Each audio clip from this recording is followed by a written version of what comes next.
Buenas, yo soy la doctora Gisela Brog y hoy en esta clase vamos a continuar viendo parte de la anatomía normal del tórax. En clases anteriores vimos las estructuras óseas y las estructuras blandas del tórax y ahora vamos a continuar viendo el mediastino.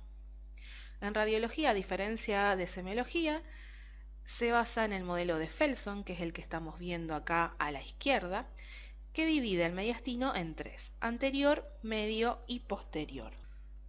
El mediastino anterior tiene como límite anterior la cara posterior del esternón y como límite posterior al margen anterior del pericardio, de la aorta y de los grandes vasos. Como contenido vamos a tener al timo, nódulos linfáticos, grasa y vasos mamarios internos. El mediastino medio tiene como límite anterior al pericardio, aorta ascendente y grandes vasos, y como límite posterior el pericardio posterior.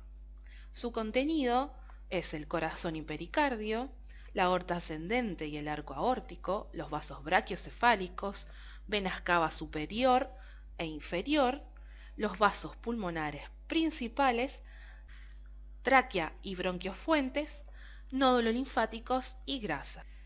El mediastino posterior tiene como límite anterior la cara posterior del pericardio y como límite posterior a la fascia prevertebral y ligamento longitudinal anterior.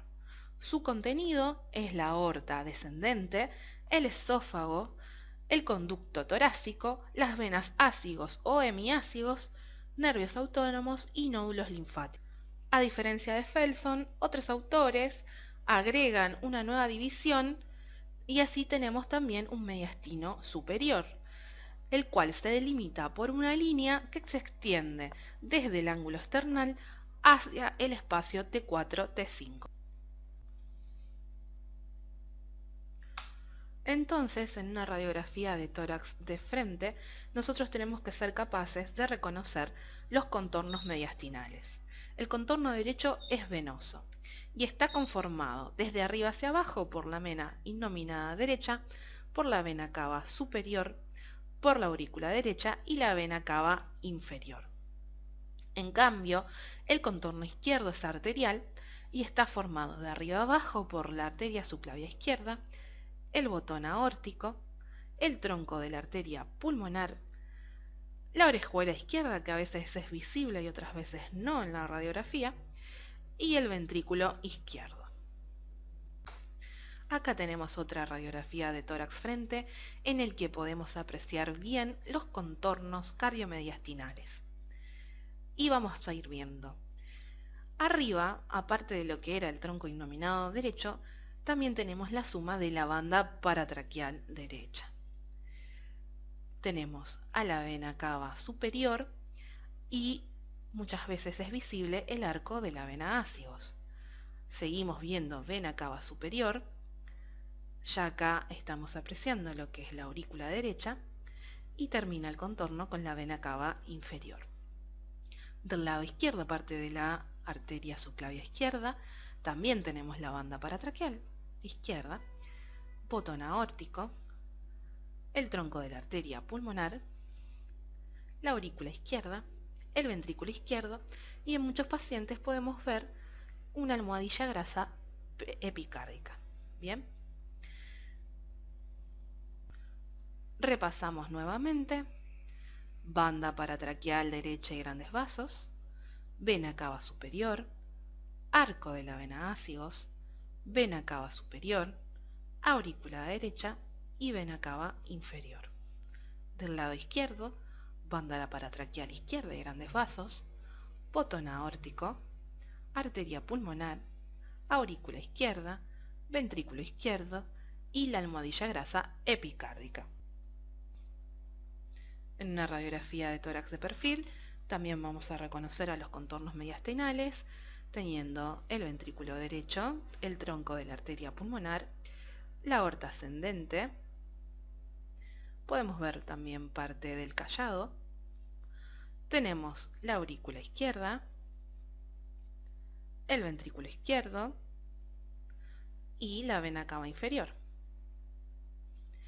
También podemos reconocer, como veíamos en otras placas la clase pasada, unos espacios claros. El espacio claro retroesternal y el espacio claro retrocardíaco. También vemos los diafragmas, siendo el que se ve más alto y más completo el diafragma derecho y el que se ve más bajo y borrado anteriormente el diafragma izquierdo, el cual no lo vemos delimitado anteriormente, como decía recién, ya que está apoyado el corazón encima. Y esto forma un signo que se llama signo de la silueta, que vamos a ver en una clase futura. Bien, entonces vamos a repasar todo lo que se puede ver en una radiografía de tórax de perfil. Tenemos el contorno del ventrículo derecho, el tronco de la arteria pulmonar, la aorta ascendente, el callado aórtico, la aorta descendente. Tenemos la aurícula izquierda, el ventrículo izquierdo y la vena cava inferior.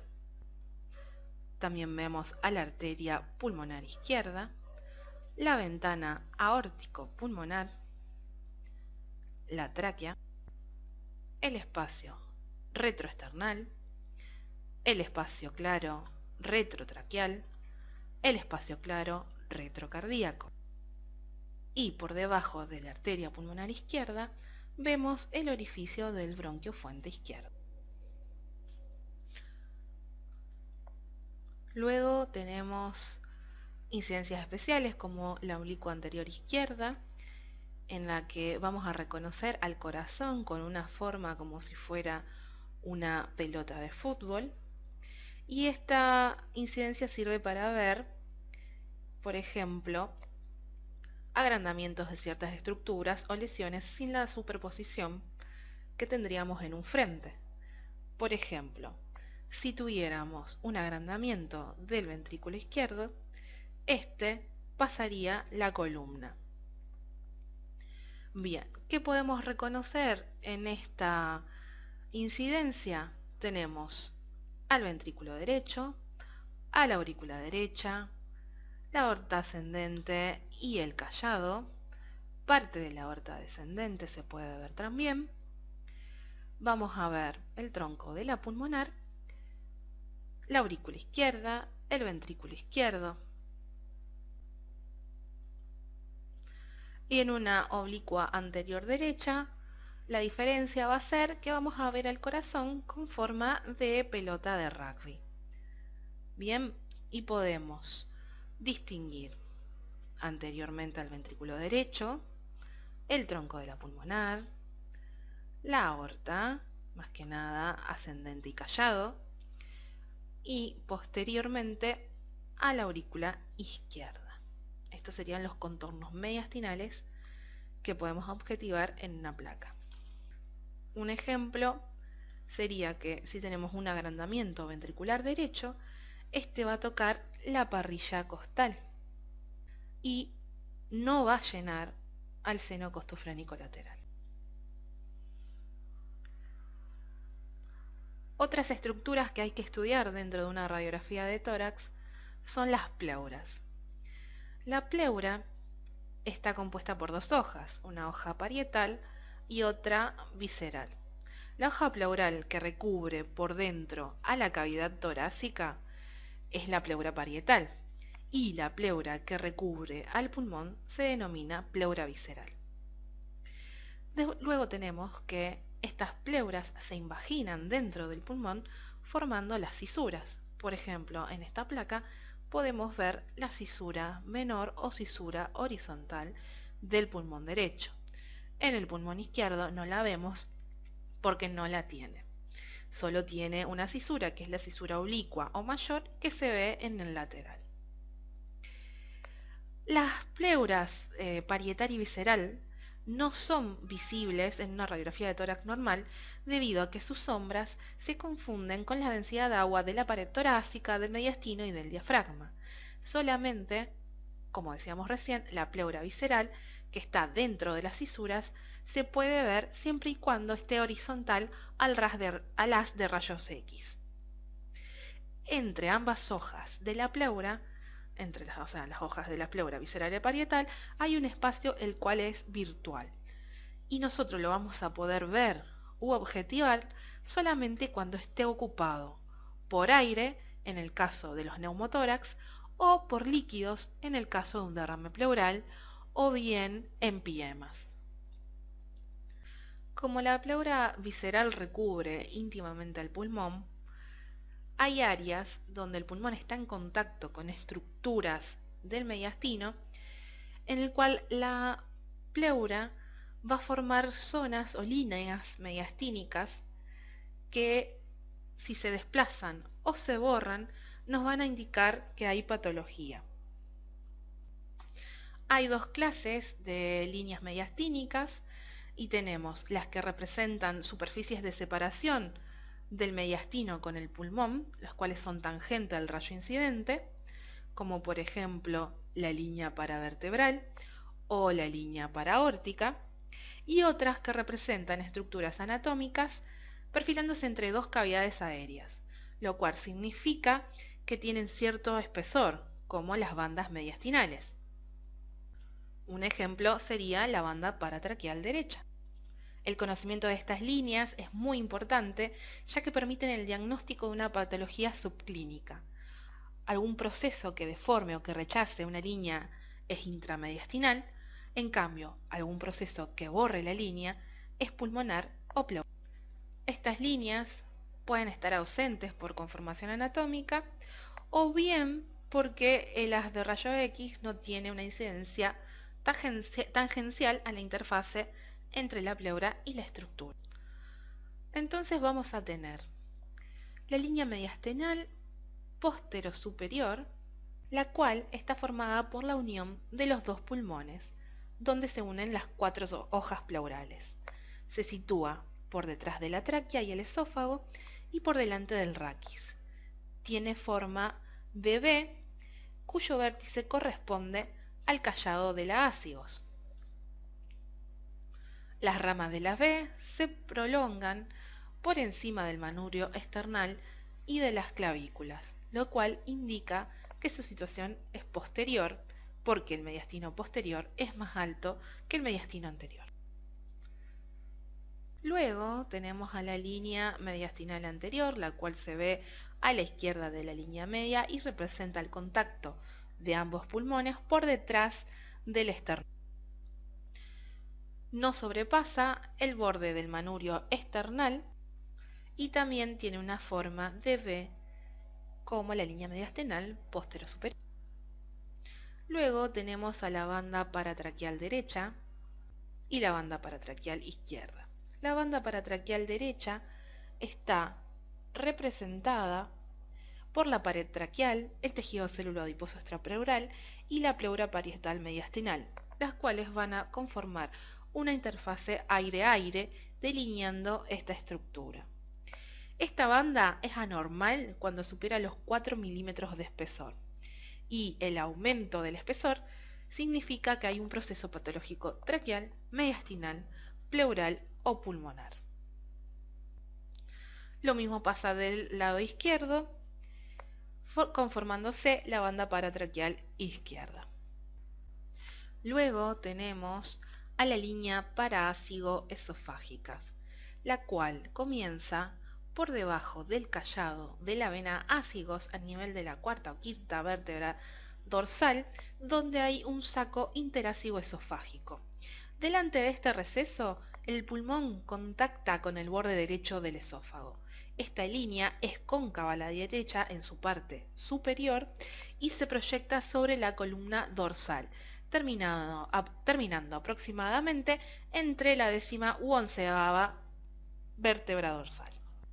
Bien, luego tenemos a las líneas paravertebrales derecha e izquierda. En la línea paravertebral derecha, la pleura se refleja hacia atrás sobre los tejidos blandos paravertebrales. Luego tenemos la línea paravertebral izquierda, la cual se ve por debajo del botón aórtico y luego a la altura de la 10ª vértebra dorsal se une a la línea paraórtica. Bien. También tenemos la línea paraórtica izquierda, la cual se visualiza desde el arco aórtico hasta la 11ª o 12ª vértebra dorsal. Y por último, tenemos a la línea aórtico-pulmonar, la cual une al botón de la aorta con el tronco de la arteria pulmonar. Se relaciona a la ventana aórtico-pulmonar. Entonces repasemos, las líneas que vamos a ver son la línea mediastinal, postero-superior, la línea mediastinal anterior, las líneas paratraqueales derecha e izquierda, las líneas paravertebrales derecha e izquierda, la línea paraórtica izquierda que se une a la línea paravertebral izquierda y la línea parásigo-esofágica. Y por último, la línea aórtico-pulmonar. Como decíamos antes, las pleuras viscerales se repliegan dentro del pulmón y forman las cisuras. El pulmón derecho tiene dos cisuras, una menor y una mayor, o una horizontal y una oblicua, y el pulmón izquierdo habitualmente tiene una sola cisura, que es la cisura mayor u oblicua. En una radiografía de tórax frente, la cisura que vamos a apreciar por ser tangencial a los rayos X es la cisura menor u horizontal del pulmón derecho, la cual es fina, no debe medir más de 4 milímetros y muchas veces en ciertas patologías es desplazada. Por ejemplo, algún proceso neumónico que abombe la cisura hacia abajo, o bien cuando hay atelectasia de alguno de los lóbulos del pulmón que van a retraer la cisura. Esta cisura se extiende en un plano horizontal aproximadamente a nivel del arco anterior de la 4ª costilla derecha. Al ser horizontal se puede ver tanto en la proyección postero-anterior como en la proyección lateral.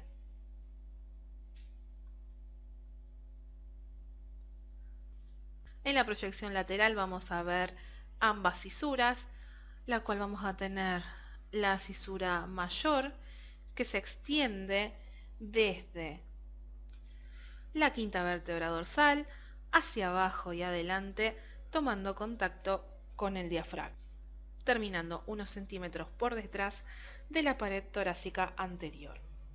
Esta cisura no se ve en la proyección anteroposterior.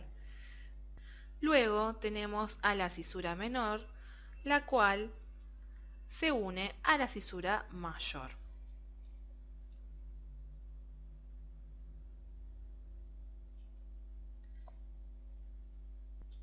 Cuando tenemos el caso que se ven las dos cisuras mayores en una radiografía de perfil, la diferenciación entre ambas depende de que podamos ver la unión de la cisura mayor con la cisura menor en el lado derecho, o bien que sea visible la unión de algunas de estas cisuras con el diafragma homolateral. Recuerden que los diafragmas se pueden diferenciar con facilidad porque tenemos el derecho que es más superior y se ve completo, en cambio el izquierdo es inferior y se ve borrado en su sector anterior por la silueta cardíaca. Bien, acá tenemos una proyección anteroposterior de tórax en la que vamos a realizar un ejercicio. Tómense su tiempo, pueden pausar la imagen y tienen que marcar los contornos mediastinales que puedan reconocer. Incluso si se animan también pueden marcar las líneas mediastinales que estén presentes.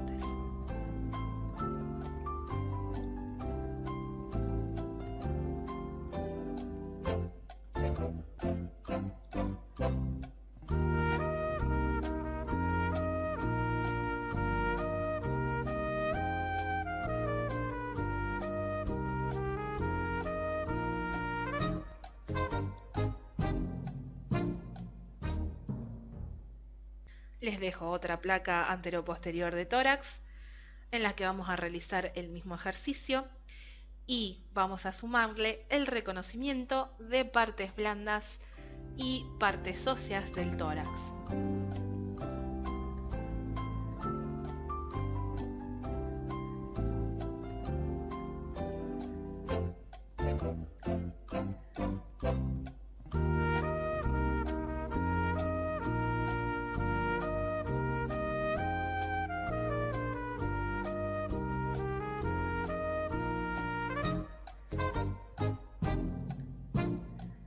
Si no ven de buena calidad la imagen en este video, les voy a dejar dos archivos adjuntos con la imagen en resolución HD para que puedan marcar todos los contornos y las estructuras del tórax. Bueno, eso es todo por hoy. Nos vemos en la próxima clase en la que vamos a ver la división lobar y la segmentación broncopulmonar. Saludos.